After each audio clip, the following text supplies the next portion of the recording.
بسم الله الرحمن الرحیم. سلام میگم به هر عزیزی که کلیپ‌های قرآنی ما رو پیگیری میکنه. خب میرسیم به دومین حرف که در واقع داریم از ابتدای حروف الفبا شروع میکنیم میایم جلو. دومین حرفی که تلفظش با فارسی فرق میکنه و اون هی جیمی هست.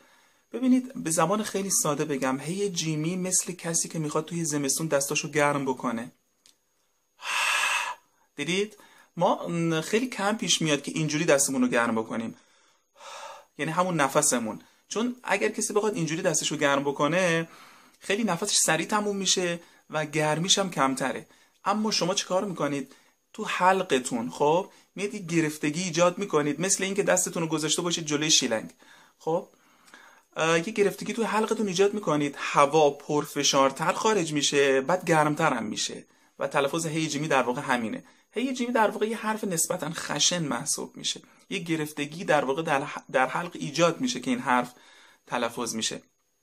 پس مثل کسی که میخواد تو زمستون دستشو گرم بکنه، این حرف یه حرف حلقی محسوب میشه، در وسط حلق در واقع هی جیمی مخرجش اونجا قرار داره.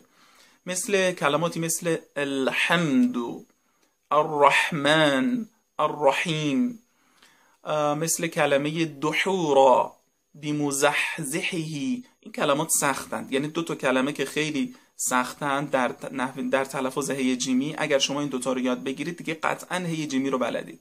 یکی کلمه دحورا، یکی کلمه بمزحزحه در سوره بقره.